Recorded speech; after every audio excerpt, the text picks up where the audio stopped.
Hey guys, welcome out to the next stop, and today we take you out to Minchinbury, to two of the little small parks. One, Centenary Park, the Anzac Walk, where it's a tribute to all of the people that have fought and a lot died for the country, defending this country in the armed forces. So thank you so much for that, lest we forget, guys. So without further ado, let's get out on the walk and see what we can find on the beautiful Kenneth Upton Reserve in the New South Wales town of Minchinbury in Australia. So let's get out and see what we can find on today's next stop. Look at this mad artillery gun. Looks like an anti-aircraft gun. And today's tribute to the diggers of Australia. Let's get out on the walk and see what Aussie creatures we've got on the next stop today, guys. Lest we forget. So on today's show, we start off at Kenneth Upton Reserve out near Minchinbury, and here we have one of the largest flying fox colonies. Oh, what a little ripper. Hey guys, this is the grey-headed flying fox, and here's a few fun facts about the grey-headed flying fox. At night, the grey-headed flying fox searches for food and may travel up to 50 kilometres in its feeding areas. It eats fruit from a range of native and introduced species, particularly figs, and for this reason it is sometimes known as the fruit bat.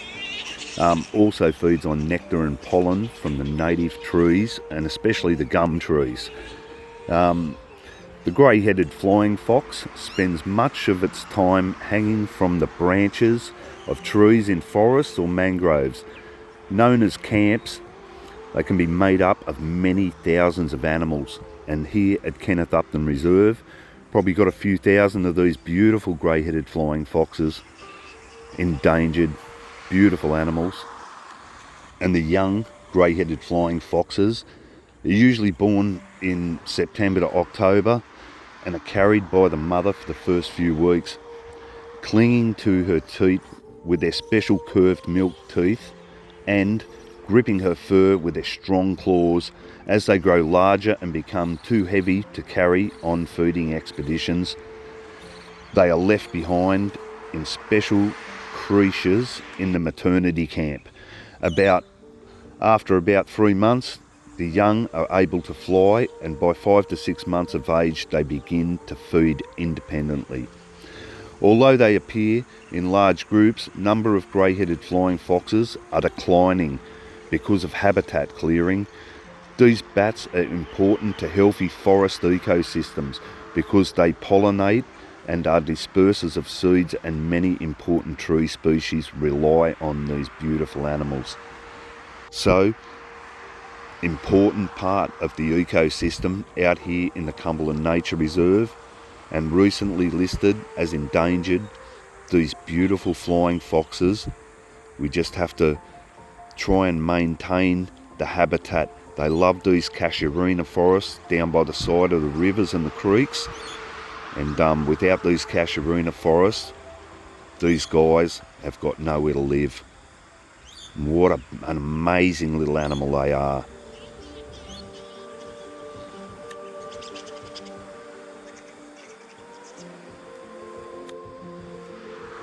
And the grey-headed flying fox is endemic to the southeastern forested areas of Australia, principally east of the Great Dividing Range. It extends approximately to Bundaberg in Queensland and Geelong in Victoria, with outlying colonies in Ingham and Finchhaven in the north and in Adelaide.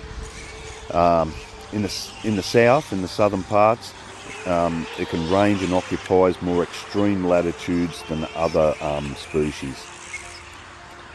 The grey-headed flying fox is the largest bat in Australia, a mega bat, with the adult wingspan reaching up to 1 metre. That's incredible, isn't it? In length and weighing up to 1 kilogram. Just amazing, these bats. The overall colour is a dark grey body with a light grey head separated by a reddish brown collar. The fur of the body is long and streaked with grey, and broad, well-defined collar completely encircles its neck, with hair of a golden orange tone, just magnificent. A unique characteristic amongst bats of the genus is the fur on the legs that extends all the way to the ankle. The species lacks a tail. All of these bats possess claws on its first and second digits. The head is simple in form with a characteristic dog-like appearance. It's just beautiful. It actually does look like a little fox, even the colour. It relies on smell and predominantly sight to locate its food.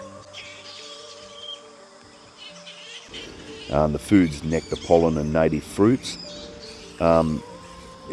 It has relatively large eyes for a bat too. Oh, check this out. Here's a mum with a little baby. You can see the little baby just down further below there.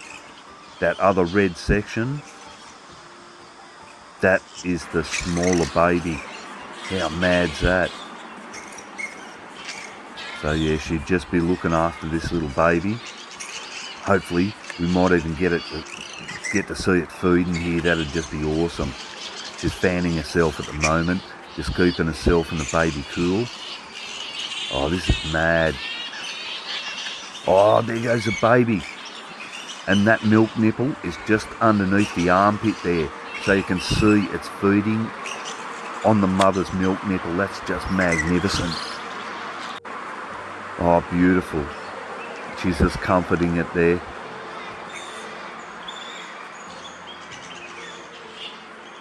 And it's hot out here, guys. So she's fanning the little baby, keeping that temperature down, making sure that it doesn't get overheated.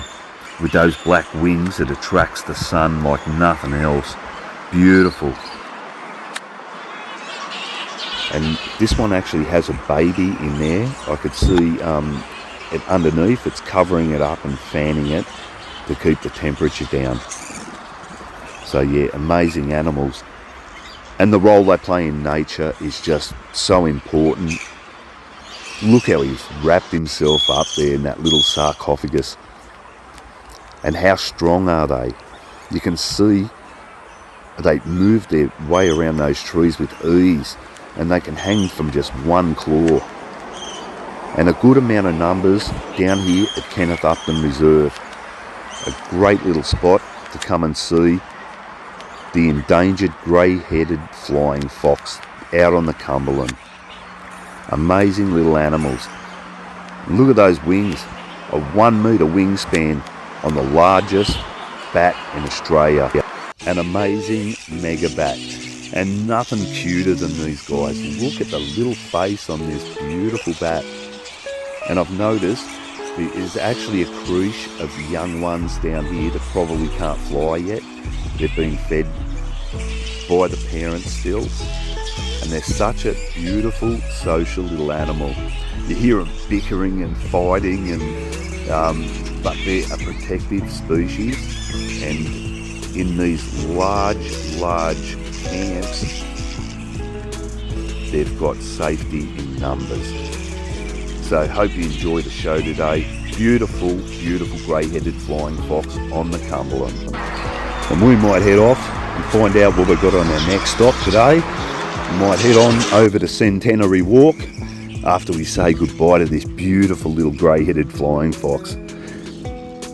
And we might head back to Nureagingy after this and see if we can find any beautiful lace monitors and say hello to my friends, the sacred kingfishers.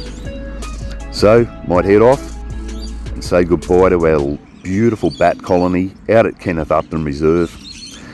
If you get a chance, it's a beauty of a place to go. Not real easy to get into. I actually got in there from a little corner fence that had been, the fence post has been moved over so you can actually squeeze through. So that's right near the 7-Eleven on the Great Western Highway. What a magnificent animal. Just a sheer pleasure to be able to witnessed this mad big camp of grey-headed flying fox. What a beautiful little animal. Nothing cuter. And they're a very social animal. You can see very, very strong animal too. They can hang off those one single claw for hours and hours. Amazing. And they haven't come to suck your blood because they're herbivores, these guys. Such a beautiful, beautiful animal.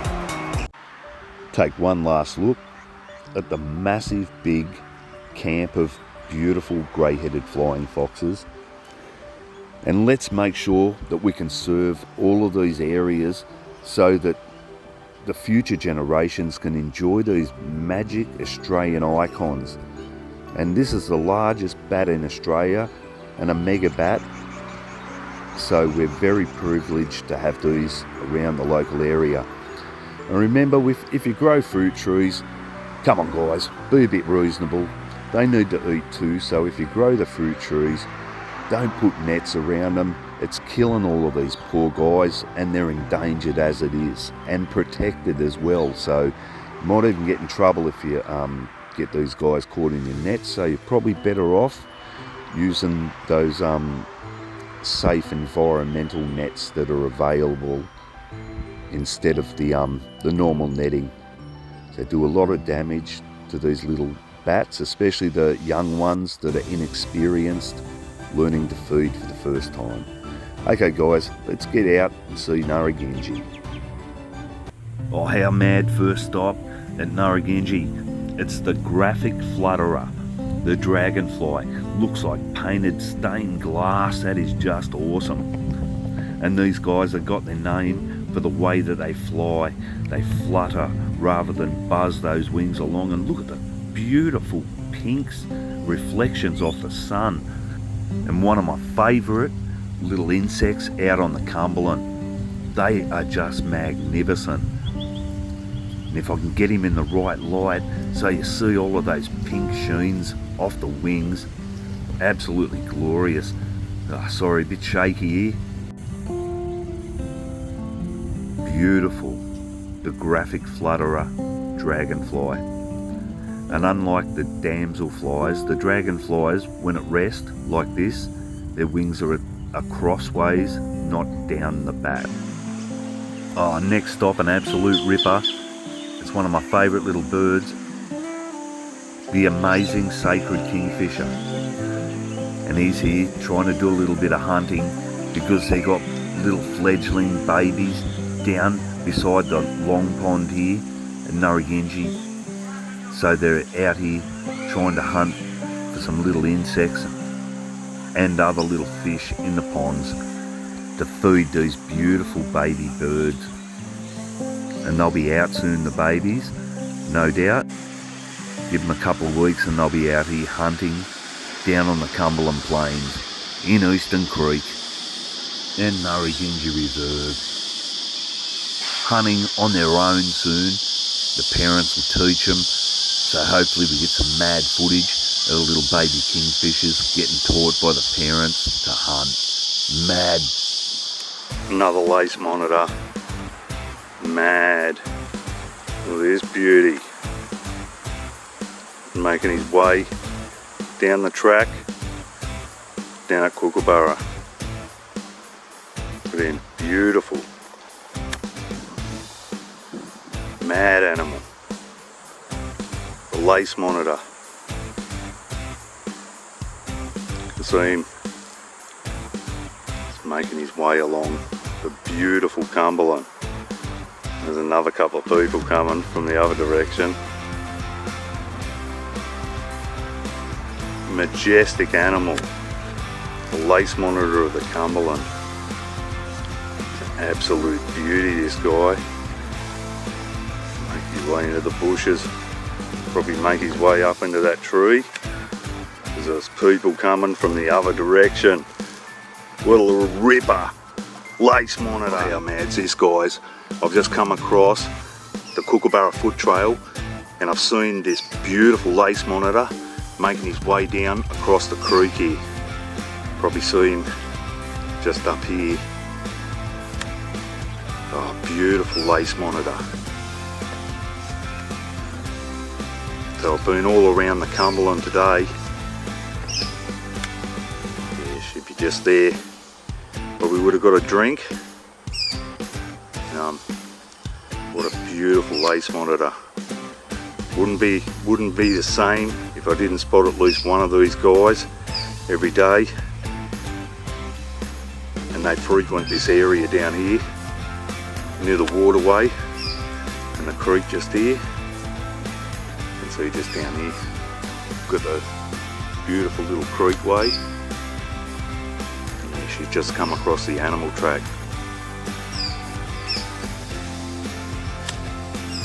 Mad lace monitor. She'll probably come back across this side after I take off.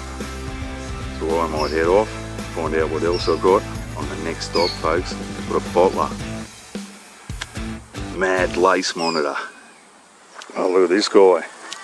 To get up a bit closer, will no doubt make his way up the tree, this guy. Not in that much of a hurry really, is he? Here he is, he'll make his way up this tree now. Got a bit of a climb up. Not too worried about me, that's for sure. Hello mate. How's it going? What a ripper. Beautiful lace monitor. And he's not even that high up the tree. Not too concerned about me. Beautiful, beautiful animal. Give me a closer look at you, mate. Out on the Cumberland. Another mad day. Caveman and the lace monitor. What a bobby dazzler this guy is. Getting a little bit closer. Oh, he's going a little bit up the tree. Hiding around the other side, as they do. Hey guys, welcome out to the next stop. And today we're at Nureagingy, Doonside in New South Wales, Australia. And I'm Wayne Keys, the caveman. Welcome to the next stop. And today we're going to take you for a walk out along the Kookaburra Foot Trail out in Doonside. And right here beside me, I've got my mate, the beautiful lace monitor. I'm that close to him, you would not believe it. Great place for lace monitors down here on the Cumberland. So come with us on the walk today. Me and me mate, the lace monitor on the walk. Let's go on the next stop. And that might be time for us to wrap it up for the day out on the beautiful Cumberland Plains. Let's give you one last look at this gorgeous lace monitor of the Cumberland.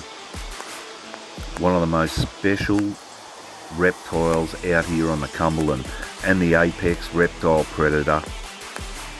He's the king of the Cumberland, absolutely amazing, and one of my all-time favourite animals out on the Cumberland, the tree goanna, Varanus varius. Every day, mate, eh? Every day, you're beautiful. Hey guys, that was the last stop on the Cumberland Express for this mad Sunday down at the Cumberland. We've been to Kenneth Upton Reserve, we've been to the memorial down at Menchinberry, and we've been to Doonside Crescent Bushland Reserve, and finally my home park, Nureagingy. So join us tomorrow for more action and adventures, and if you like the show, remember, press that little subscribe button for us, we'd really appreciate it. Need your support guys, so please subscribe to the channel, and I'll be back tomorrow with more action and adventures on the next stop from the Caveman Keys and the Cumberland Nature Crew. See you tomorrow on the next stop guys.